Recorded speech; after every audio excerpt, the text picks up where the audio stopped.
Hamas telah merilis video kematian seorang tawanan Israel yang diduga meninggal dunia karena kekurangan makanan dan obat-obatan. Video tersebut berdurasi kurang dari 1 menit dan sudah tersebar di berbagai media sosial. Mengutip The Guardian pada Minggu 24 Maret 2024, dalam video tersebut dikatakan Sandra itu selamat dari serangan pasukan pertahanan Israel. Sayangnya, ia justru meninggal karena kelaparan dan kekurangan obat-obatan. Hamas juga mengatakan rakyat saat ini menderita akibat pengepungan Israel, di mana menyebabkan timbulnya kelaparan serius hingga krisis obat-obatan. Abu Ubaidah, juru bicara Brigade Al-Qassam, sayap militer Gerakan Perlawanan Islam atau Hamas, mengumumkan kematian sandera Israel Yegev Bukhataf, 34 tahun, akibat kekurangan obat-obatan dan makanan di jalur Gaza. Sebelumnya, Abu Ubaidah mengungkapkan jumlah sandera Israel yang terbunuh akibat operasi militer tentara Israel di jalur Gaza melebihi 70 sandera, dengan terbunuhnya sejumlah sandera akibat pengeboman Israel. Dan untuk memperjelas posisi Al-Qassam, Abu Ubaidah menekankan komitmen Hamas adalah untuk menukar sandera Israel dengan seluruh tahanan Palestina dari penjara Israel. Namun menurutnya hal itu hanya bisa terjadi jika tentara Israel tidak melakukan pengeboman yang membunuh para sandera di jalur Gaza. Menurut Gubernur Wilayah Sinai, Mohammed Shuha, sebanyak 7.000 truk sedang menunggu di Mesir untuk mengirimkan bantuan ke Gaza. Namun prosedur pemeriksaan yang diminta oleh Israel telah menghambat aliran bantuan. Sementara itu Israel membantah tudingan tersebut dan juru bicaranya mengatakan tidak ada batasan masuknya makanan, air, obat-obatan, atau peralatan perlindungan ke Gaza. Ketua Umum Partai Demokrat Agus Harimurti Yudhoyono atau AHY menjelaskan alasannya berupa sikap tentang pembangunan IKN Nusantara. Diketahui Demokrat kerap mengkritik pemerintah saat masih menjadi oposisi. Namun setelah AHY masuk kabinet Jokowi, sikapnya mulai berubah dan mendukung pembangunan IKN. Saat ditemui di kawasan Mampang Perapatan, Jakarta Selatan, pada Sabtu 23 Maret 2024, AHY mengatakan bahwa Demokrat menyampaikan kritik dengan tujuan baik. Kala itu ia menilai Indonesia perlu fokus pada pemulihan ekonomi pasca pandemi COVID-19. Ketika ekonomi masyarakat sudah bangkit, barulah pemerintah bisa menggencarkan pembangunan IKN. AHY beranggapan tidak ada yang salah dengan sikap Demokrat saat ini. Ia mengklaim pihaknya sudah menjalankan tugas dengan baik selama berperan sebagai oposisi. Namun ketika diberi peran dalam pemerintahan, Demokrat juga harus membuktikan bisa bekerja dengan baik. Diketahui AHY kini menjabat sebagai Menteri Agraria dan Tata Ruang, Kepala Badan Pertanahan Nasional.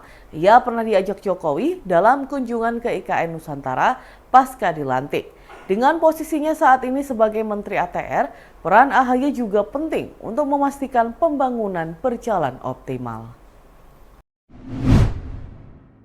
Otoritas Rusia telah menangkap 4 tersangka diduga pelaku penembakan massal di tempat konser Crocus City dekat Moskow pada Jumat 22 Maret 2024 malam. Insiden itu menewaskan total 137 orang dan melukai ratusan lainnya. Keempat tersangka itu dijadwalkan menghadiri persidangan pada Minggu 24 Maret dengan tuduhan serangan terorisme. Menurut kantor berita Rusia, TASS, para tersangka resmi teridentifikasi sebagai warga negara Tajikistan dan akan ditahan selama 2 bulan untuk menjalani persidangan.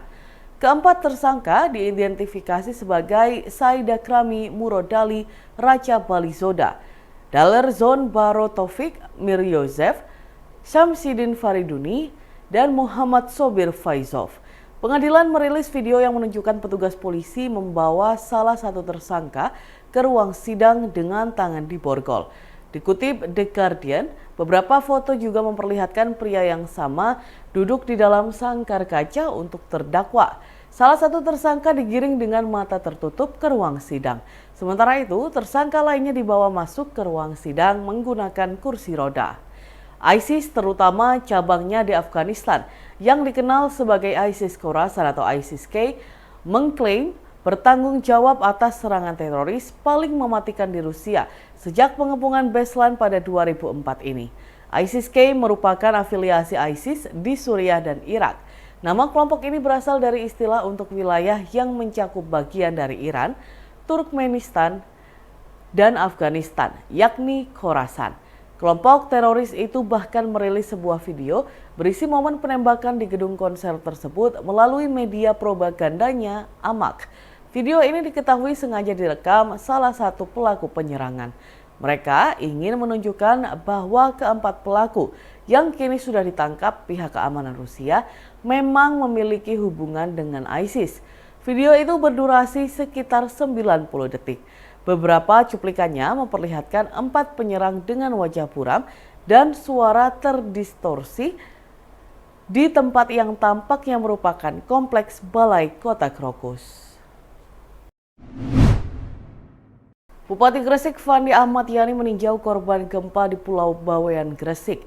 Ia mendatangi warga yang terpaksa tinggal di tenda karena rumahnya rusak imbas gempa.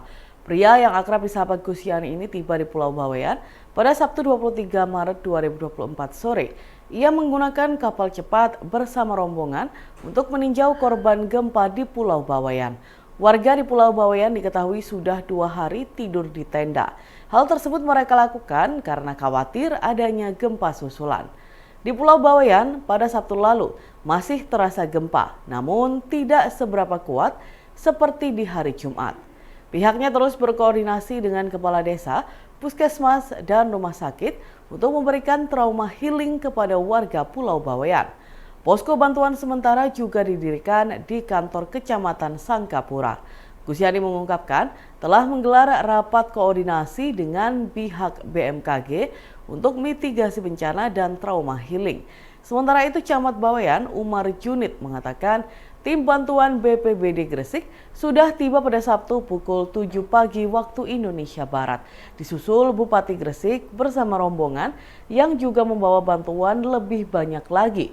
Tim pertama BPBD Gresik sampai di Bawean membawa tenda pengungsi 1 set, ditambah terpal 100 lembar, makanan siap saji 100 dus, dan 2 mobil untuk mobilisasi serta 4 personel.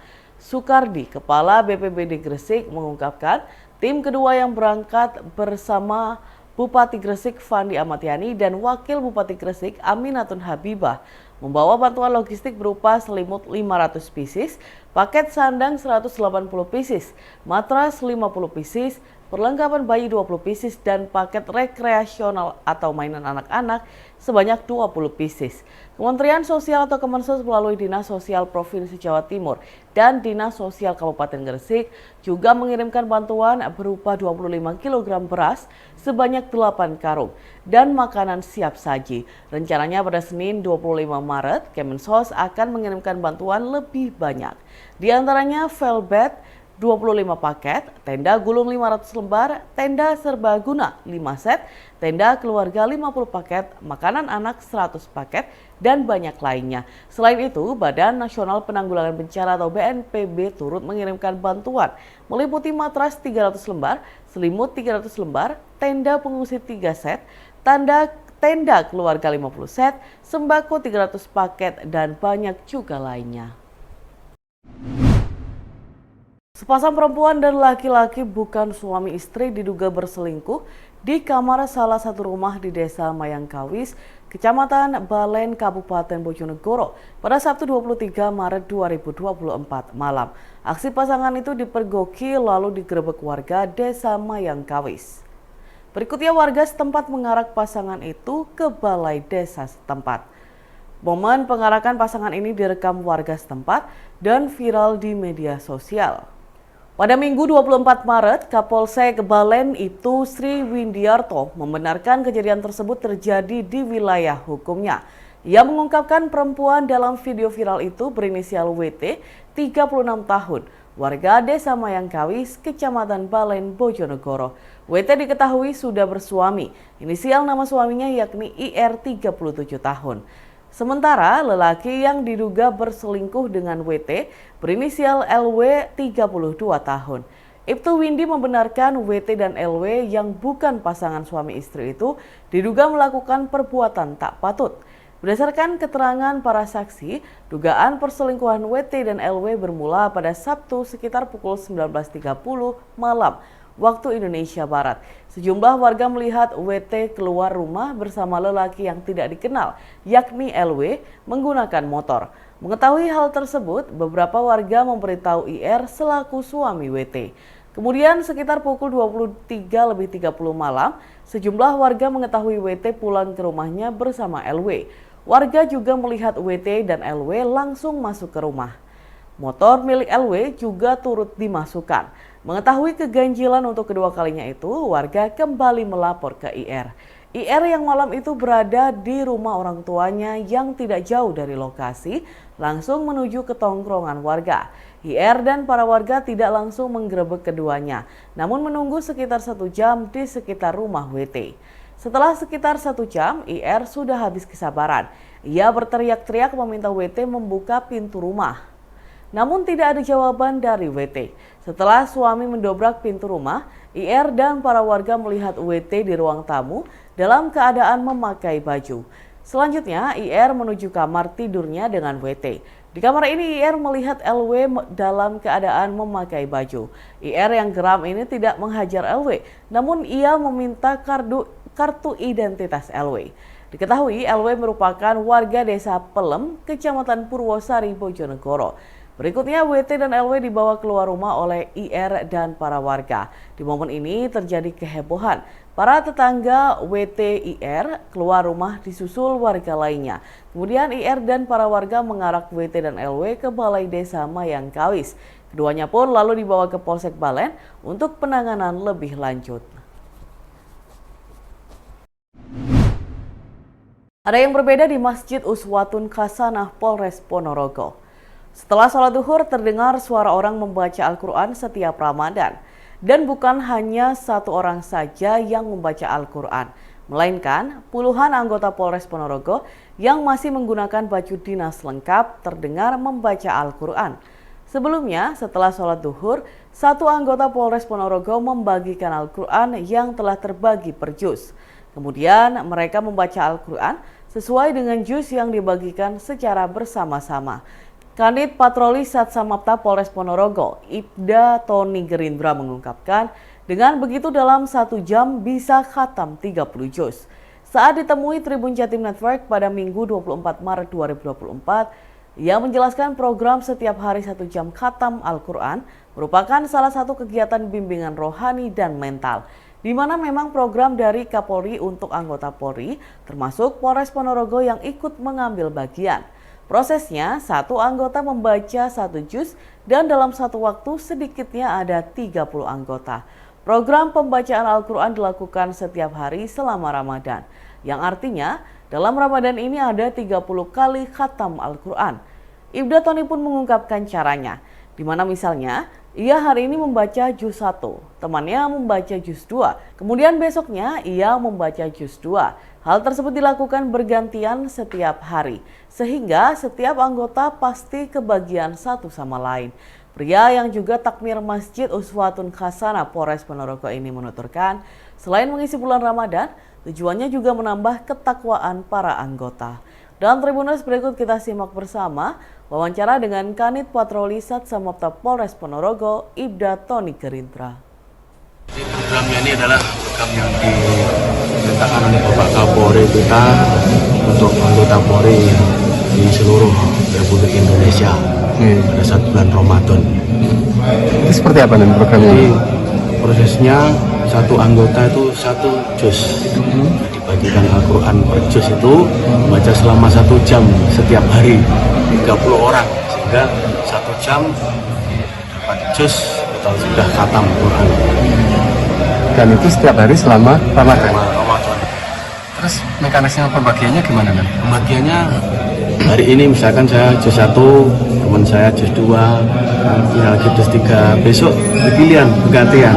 Saya gantian juz 2, teman saya tadi menjadi juz 1 atau juz 3 dan seterusnya, sehingga semua bergantian untuk jatah juznya itu masing-masing.